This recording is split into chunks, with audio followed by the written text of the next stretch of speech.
engage in conversations with the visionaries shaping how we experience design and culture in the Caribbean and beyond.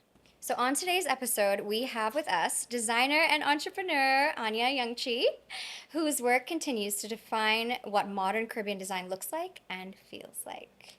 So wonderful to be here. Thank you so much for having me. Yeah, I'm so excited because we see each other all the time now at the All the gym. time, every day. And I know I said happy birthday already, but happy belated birthday. Thank you very much. We saw in your recent post that, you seem to be stepping into this new version of yourself with the fresh energy and perspective. What does this new chapter represent for you, both, personal and creatively? Well, I've just relaunched my collection, my resort wear line, which I have not done for about 12 years. So that alone has been such a rebirth, return to my design professional life, which I've enjoyed so much. I miss designing. I did a long stint doing social innovation, building organizations for entrepreneurs in the region, and building another organization that has supported women's livelihoods through the fashion industry, but I was more in the background.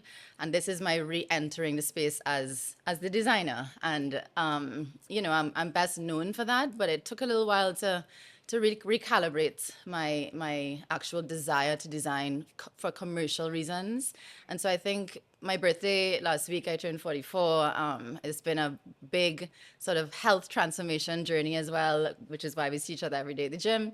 And I think a combination of all those things has lit a fire back in me, and that's probably what is evident in my more recent birthday mention. Yeah, very glowy, very you. Like, I Yeah. feel like you're very happy and you're in a Yeah. really great place. Yeah. So that's really nice. I'm glad to hear that. Thank you. Okay, so over the years, you've worn many hats, as you have said: designer, entrepreneur, mentor, advocate, and creative director. So, which role feels like most home or more home to you? I think it's taken me a long time to embrace the fact that I enjoy being multifaceted. I love the term multi-hyphenate because it really kind of formalizes the fact that I can do many things Yes. simultaneously. Growing up, you were sort of taught that that was actually not a good thing, and you have to choose a path and stick to it and sort of like, hold a title. But I always rejected that. And I think I'm glad that I rode the wave to the point where that's actually celebrated. Just before we started, I saw a post on Lurbs's Instagram that basically is celebrating those of us that actually we thrive being many different things, and that fluidity is a new power. And I In think all in a world aspects. in all aspects, in all aspects, Yeah. and I really enjoy that I have the business hat. I have the side of me that loves when my business has true impact, measurable, actual impact on the people that I serve. Always focused on women, always focused on people in the creative industries. And I have a dying commitment to see the Caribbean, improve and be raised to its highest potential. So I can't really choose one or the other. I tend to do that through my creative talent, but I have really embraced my creative business profession and being able to be a businesswoman in the creative industries Yes. and strategically build and scale businesses that have commercial success. So all of the above, I think, is the answer. Yeah, and I think that, you raising your kids, you can also instill that in them too. Instead of the archaic way of what you were saying, like, focus on one thing and really just like hone in on that, you can now raise your kids to also dabble and try and really find what they love and are good at. And I think that that is just beautiful in itself because you can definitely, create the next generation to be A thousand this percent. fluid. I Yeah. mean, I think that I'm so grateful that I get to be a parent in this moment and not the Yes. other moment, Right. because I feel the freedom to do that. I feel the Hmm. freedom for them to witness me in my power, which doesn't look like any one thing at any one time. And I think with the advent of AI, obviously, jobs are going to look very different. And I'm so excited for them in a way I wish I was growing up, in their In this generation, time, because I would really, have. oh my God, I feel the opposite. You are excited about, and I was just saying earlier, all this AI and all of these, technologies that are like advancing themselves. How do you it's there? What do we know it's gonna look like? There's no control once these entities develop on their own and take over because they are smarter than us, would be. They have access to all the data we cannot compute. Absolutely. I And mean, it's scary. What does There's that no, look like? there's no question. I have perpetually embraced new technology when it was the Web3 era and NFTs and, how that impacted digital fashion. I was in the first ever Metaverse Fashion Week, and my little store was right next to DKNY, and that kind of experience has always excited me. That on the other side of fear of these new technologies is opportunity, and I think the opportunity for my children and their generation is, what does life look like when all the busy work gets done by robots? What does life look like when you have free time to live, and what you choose to do authentically?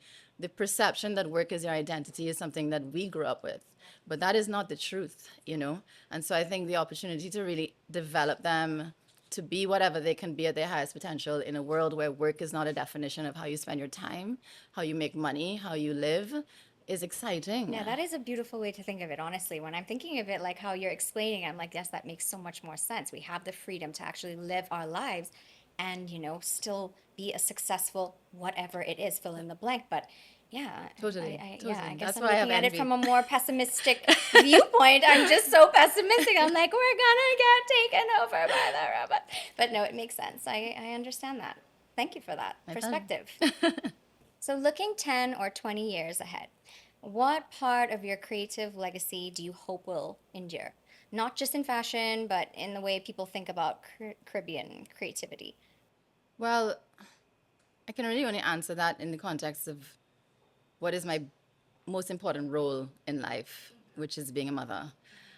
And again, it's a role that I resisted because I was so hell bent on being a successful professional woman that having kids was hard to fathom how I was going to do that The too. two, yeah, And juggling is difficult. it is. It's you can see the bags under my eyes. No, That's what's going on here. I'm gonna be in your position soon enough. I hope I'll give so. you a call. I think being a successful parent requires tremendous vulnerability and trust and faith and commitment to who I really am. And so the best legacy I think I could leave is that I raise two children to be their most authentic selves, because whatever they have come to contribute to the world, I feel somewhat responsible for crafting how they feel brave enough to show up as who they authentically are. And so the creative legacy, I think, is that at scale. That's why I'm building this platform, because I think you can use technology to scale solutions and tools and facilitate as many people as possible being just who they are. I think my life and all the, you know, different ups and downs and moments where I've been very exposed, moments where I've been for good and bad reasons, has taught me that, like, it's just life is to live, and life is to live as who you are. And so much of the structure and the systems of the world try to stifle that, Yes, always a box to check, and for like, sure. if there's any creative legacy I want to leave, is systems and models and examples and opportunities that really just facilitate people just being who they are at their fullest self. I Hmm. always have the mantra of, like, risk being yourself fully. It is a risk, It is. but the other risk is that you live this half life. Yes, And it's when my brother rewarding. died at 18, I was 25. Like, that is why I decided to do fashion, because I evaded it, I went all around, you know. And then he died at an age that I felt like, God, I don't know if he really lived. And I could not let that be my story. I had to live.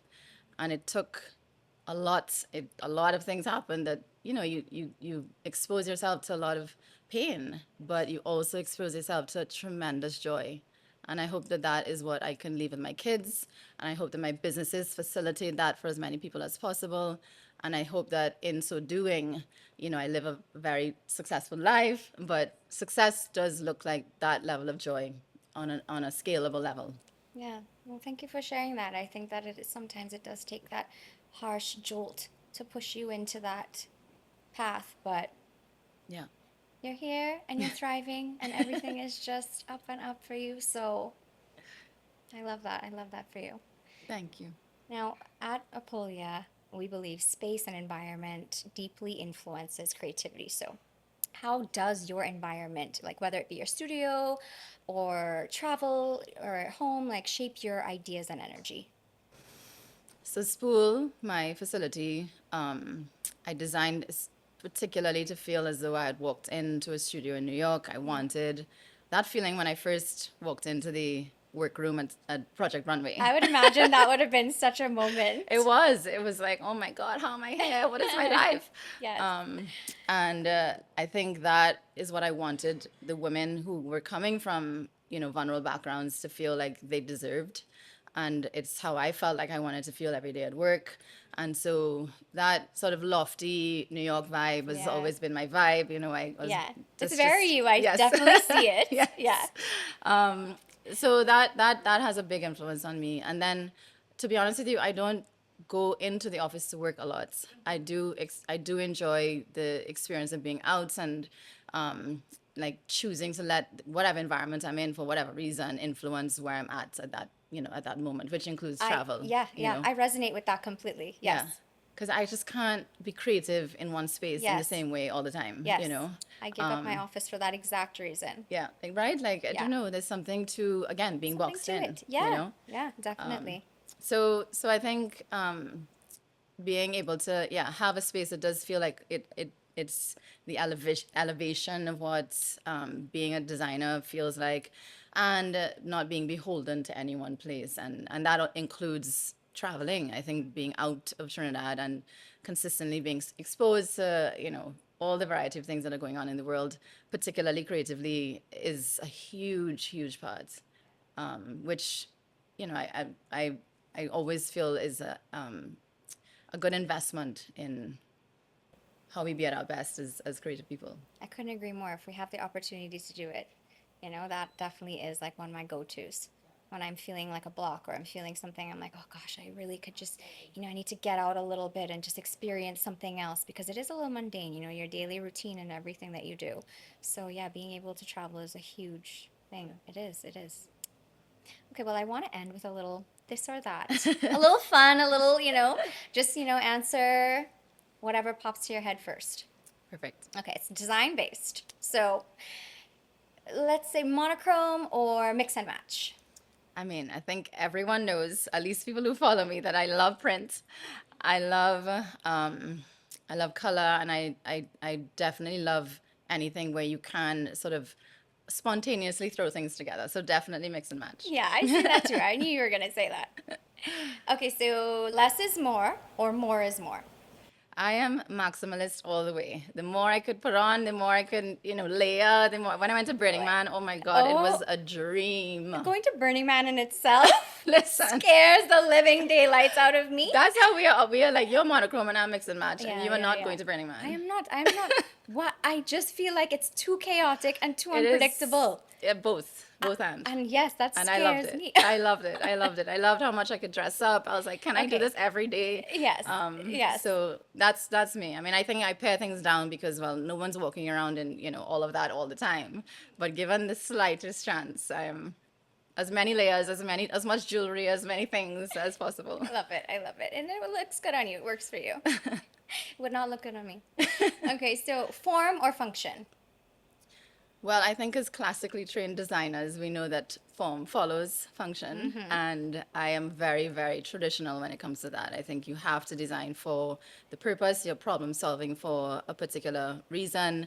And when you design really well, like the Scandinavians do, like the Japanese do, when it's always more beautiful when it's functional. Yes. Oh, and those and the Scandinavian and Japanese come. I mean, can they Oh, have a baby? oh, Because, and they have in many ways in this interior world, and I am just like, ah! yeah, I'm it's in the love height, with it. the It's my height, the thing. height, the That's yeah. height. Yeah. Japandi, I think is what it's called. Okay. Make them stare or make them think.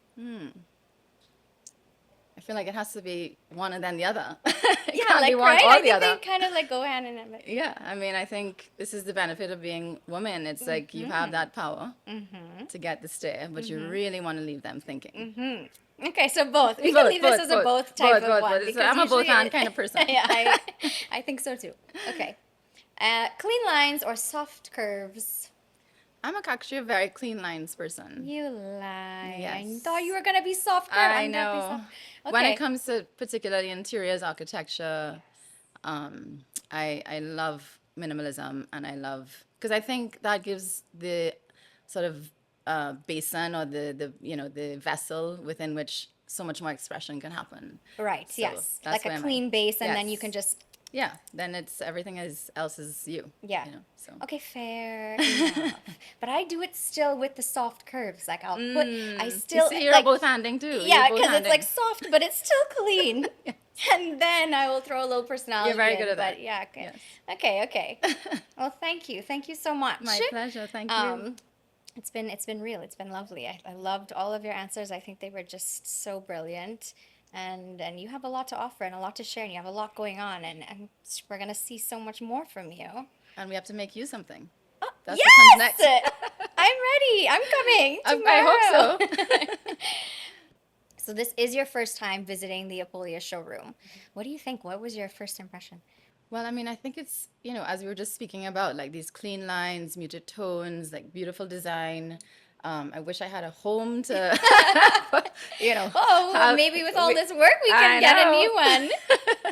No, I think it's beautiful. I'm so happy that I got a chance to come and see it in person. I hope that more and more people get to come and have a direct look. And, I love interiors. It's just such a beautiful part of design because literally it affects, to your point of your last question, how you feel in your everyday life. And so I'm just thrilled to get to see it.